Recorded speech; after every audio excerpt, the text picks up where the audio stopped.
네, 2022년 8월 5일 이정훈입니다. 펠로시 미 하원 의장이 대한민국을 방문해 있던 날 중국은 대만을 향해서 11발의 장거리 미사일을 발사했습니다. 도하신분들이 일면 톱으로 보도를 하고 대만 해협에서 전쟁의 파고가 높아졌다라고 보도를 설명을 했습니다. 중국의 미사일 위협, 제가 아는 한까지, 제가 분석할 수 있는 한까지 설명을 드리겠습니다. 대만에 대해서 걱정하는 분들 많은데 걱정 끄셔도 될 것 같습니다. 중국은 아직 대만을 때릴 준비와 능력이 없습니다. 문제는 오히려 대한민국입니다. 중국의 이번 미사일 발사가 허풍인 이유 설명드리겠습니다. 중국이 11발을 쐈는데 그 중에 5발은 일본 EEZ에 떨어졌습니다. 일본이 이렇게 일본 본토가 있고 쭉 이어져 오다가 마지막에 오키나와가 있고 오키나와에서도 대만 쪽으로 작은 섬들이 더 있는데 대만 근처까지 일본 영토가 있습니다. 일본 섬이. 그래서 대만하고 일본의 마지막 서쪽 섬하고 굉장히 가까운데 따라서 일본 EEZ가 대만 근처까지 있죠. 그쪽 일본 EEZ에 중국이 발사한 미사일 5발이 떨어졌습니다. 이 5발은 무슨 얘기인가 하면은 대만 상공을 넘어왔다는 얘기죠. 그래서 이게 큰 뉴스가 됐어요. 일본 지금 보도를 보게 되면은 4일날 오전이 아닙니다. 대낮에 쐈습니다. 1시 56분부터 대만 국방부 발표입니다. 오후 4시까지 중국이 11발을 발사했는데 이 중에 5발이 대만 상공을 넘어서 오키나와 끝에 있는 일본 서쪽 섬이 형성하고 있는 일본 EEZ에 떨어졌다는 겁니다. 그리고 이 미사일들은 지금 쭉 보도를 보게 되면 단거리 지대지 미사일, 그러니까 뭐라고 설명해야 되나? 뭐 북한의 노동 미사일 정도, 우리로 치면은 현무 2 B형 정도, 현무 4 조금 정도라 그럴까? 네. 단거리 약간 넘어가는, 그러니까 대기권 바깥으로 올라가지만 뭐 그 정도 짧은 미사일입니다. 그래서 이제 이 기사 때문에 사람들이 놀랐어요. 야, 대만 상공으로 미사일을 쐈구나. 대만이 속수무책이었구나. 그래서 중국이 마음먹고 때리면은 타이베이가 박살나겠구나. 그렇게 생각하십니다. 자, 이거는 이 대만이란 섬이 이겁니다. 이걸 우리는 평면으로 보죠. 쏜 미사일이 이렇게 넘어갔다. 그걸 입체로 봅시다. 공간으로. 자, 만약에 대만이 여기 있는데 대만에서 1000km 떨어져 있는 곳에 뭐가 떨어졌다면 그게 대만을 위협한 겁니까? 위협 안 한 겁니까? 1000km면요. 서울에서 부산 간 직선거리가 한 400km 될 겁니다. 서울에서 1000km면 한 일본에 어디쯤 되려나? 시곡구 정도 되겠네. 시곡구 정도에 떨어졌는데 대한민국이 위험하다고 할 겁니까? 안 하시죠. 이번에 중국이 쏜 미사일들은 대만을 넘어가긴 넘어갔는데 대만 상공 1000km 위에서 지나갔습니다. 그걸 입체를, 이 공간을 좌우로 딱 돌려서 평면으로 만들어 보게 되면 대만에서부터 1000km 떨어진 곳에 날아갔으니 그건 대만한테 전혀 위협이 아니죠. 이걸 단순히 평면으로 보니까 대단히 위협 같지만 사실은 대만한테는 전혀 위협이 아니었습니다. 나머지는 이제 뭐 이쪽 저쪽 떨어졌는데 나머지는 이제 대만을 가로지르지 않고 대만 좌우하고 대만 앞바다에 떨어졌는데, 그리고 중국이 이제 뭐 다연장 로켓 쐈다, 뭐 포도 쐈다 그랬는데 이거는요 쉽게 이해하시면은 박근혜 정부 때 북한이 목함지뢰를 사용해서 한국군 수색대 대원들을 다치게 만들었었죠. 그리고 나서 북한이 뭐 고사포를 쏘고 했을 때 박근혜 정부에서 우리 26사단 포병대를 동원했던 거에서 155mm 포를 그 휴전선 안에 군사 분계선 그 북쪽 북한 지역에 가로 세로 400m 딱 정해놓고 우리 K-55 자주포를 발사해서 몇십 발을 쐈죠. 몇십 개 포를 동원해서. 그게 전부 다 그 네모 박스 안에 다 들어가게 했죠.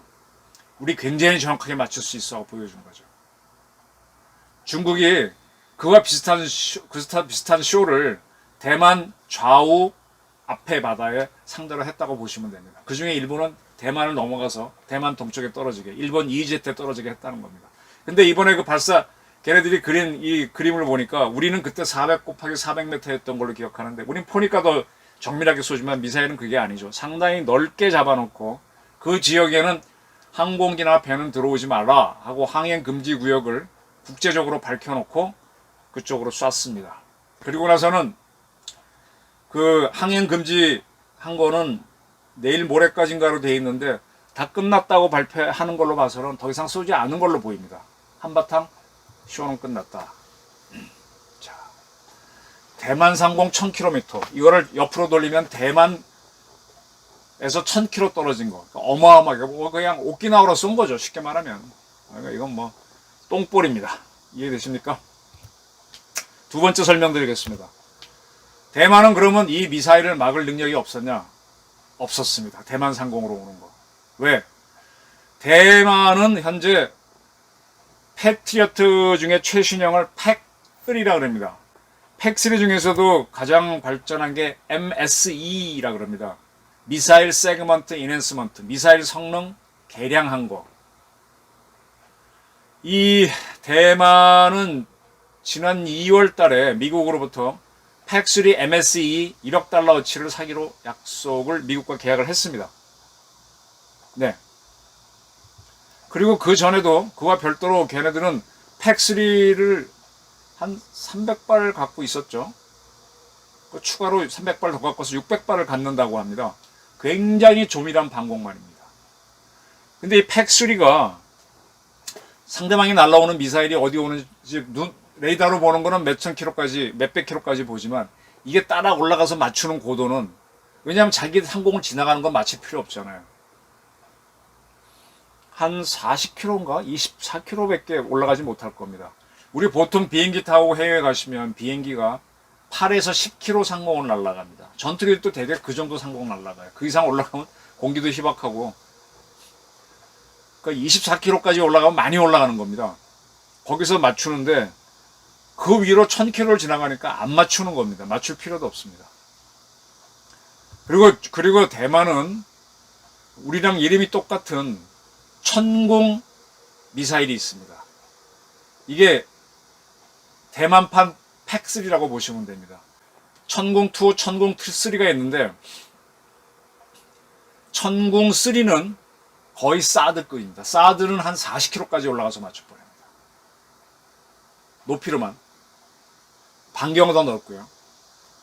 그러면 중국은, 대만은 자기네 기술로 거의 사드에 육박하는 자체 천궁3가 있고 팩3에 버금가는 천궁2가 있어서 이걸 수백 발을 자기네 여러 도시에다 배치를 다 해놨습니다. 설사 이번에 중국이 발사한 그 미사일이 대만을 떨어졌더라도 그 미사일들이 축축축 올라가서 뭐 40km에서 맞춰보고 안 되면 24km에서 맞춰보고 15km에서 맞춰보고 다층방으로 해서 격추를 시켰을 가능성이 매우 높습니다. 중국은 이 천궁을 우리보다 먼저 시작해서 이제 천궁3가 거의 사드급으로 가고 있다. 그렇게 이해하시면 되고요. 대한민국은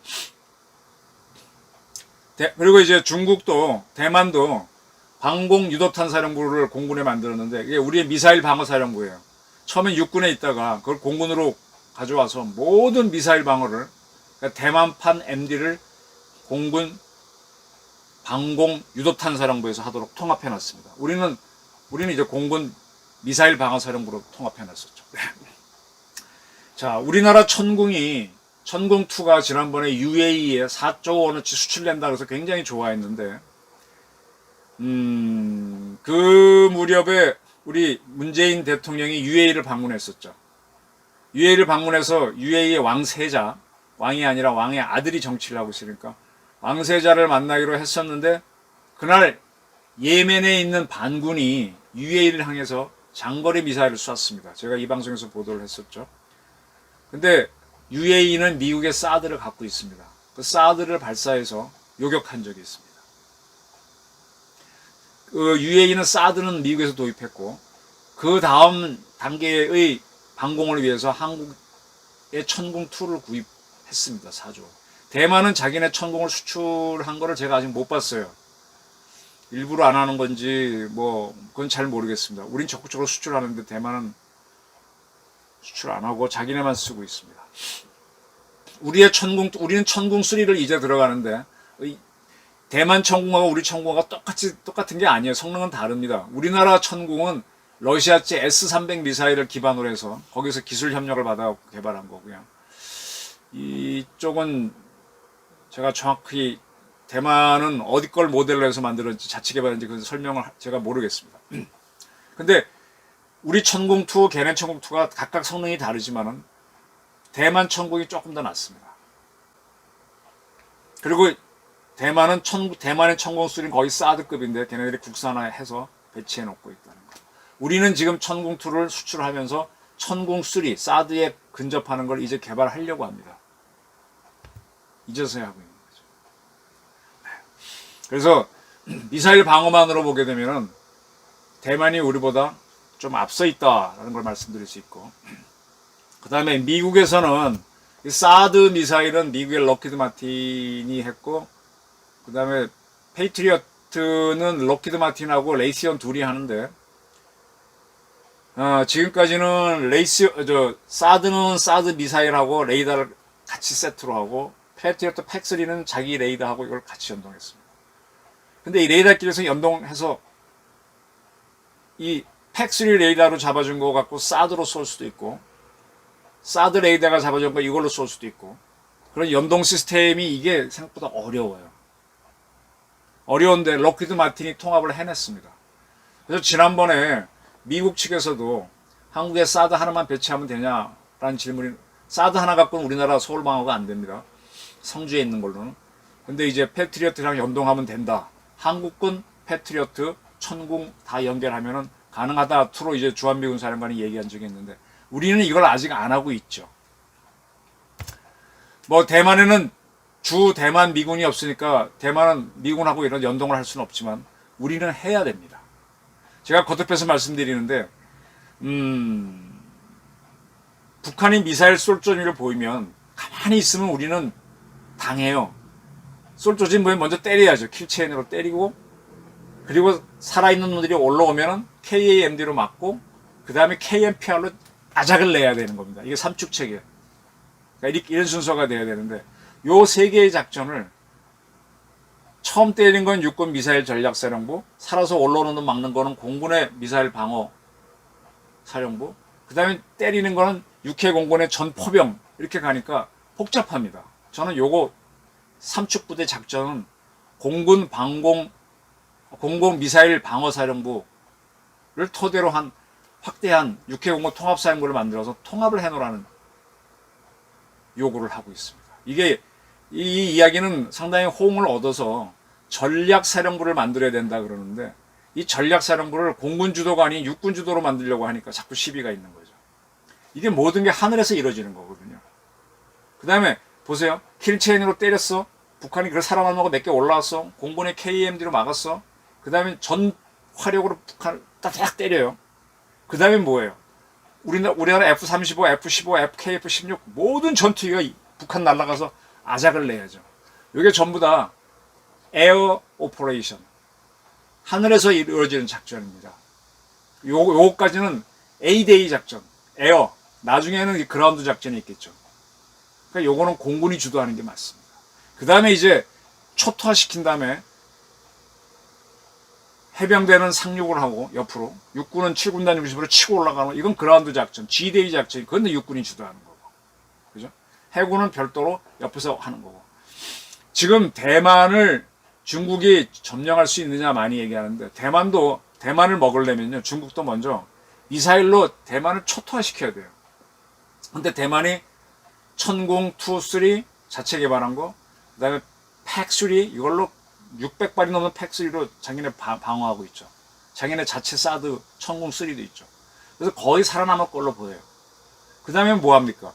우리하고 북한은 육지가 딱 붙어 있으니까 지뢰지대만 통과해서 그냥 육군이 밀어붙이면 되는데, 걔네들은 함정, 그것도 상륙함에 태워서 해병대든, 걔네 육전대라 그러죠. 해병대든 육군을 태우고 와야 됩니다. 그러면 이 배를 보호하기 위해서 해군 함대들이, 대만은 가만히 있어요? 대한 미사일 쏘고 그 배를 잡으려고 하니까 함대가 쫙 보호하면서 쏘면서 와야 돼요. 그럼 배에서 쏘는 화력이 셉니까? 땅에서 쏘는 화력이 셉니까? 땅이 당연히 세죠. 대만 대륙을 바라보는 대만 해안에는 대한 미사일이 쫙 깔려 있습니다. 그래서 그 중에 몇 척이 살아남아서 대만에 상륙시킬지는 참 계산하기 어려운데 아마 어려울 겁니다. 그래서 일부가 상륙하면 그때부터 대만 육군하고 싸움을 붙는 겁니다. 대만 해군이 생각 외로 강합니다. 지금 많은 분들은 뭐 대만 해협 전쟁 날 것 같다 이렇게 걱정들 많이 하시는데, 하게 되면 중국이 망신당합니다. 그래도 만약 핵을 쓴다? 핵을 쓰게 되면은 자기네가 쓰면 그 다음 미국이 거길 때리겠죠. 그러면 망하는 거죠. 그러니까 못 쓰는 거예요. 이게 밸런스 오브 테러, 공포의 균형입니다. 그러니까 결국 중국이 할 수 있는 거는 펠로시 못 맞잖아요. 못 막잖아요. 그러니까 이제 위협만 주는 거죠. 그래서 이번에 대낮에 미사일을 쏴갖고 대만에서 막 경제 공보 올리고, 그러면 대만 사람들이 겁먹고 야 중국 자극하지 마라 이걸 노렸는데 대만이 크게 요동치지 않았습니다. 근데 정작 대한민국에서 비겁한 사람들 중국 자극하지 마라 이런 얘기를 합니다. 지금 우리한테 필요한 거는 천공3를 빨리 개발하고 사드하고 우리가 갖고 있는 팩3하고 그 다음에 이런 것들을 연동해서 방어 시스템을 하고 킬체인하고 KMPR하고 KAMD를 연동해서 움직이는 사령부를 만드는 겁니다. 대만 걱정하지 마시고 우리의 삼축체계 종합사령부를 만드는 걸 해야 됩니다. 대만은 문제 없습니다. 허점이 있는 것은 대한민국이다. 이것을 말씀드리겠습니다. 경청해 주셔서 감사합니다.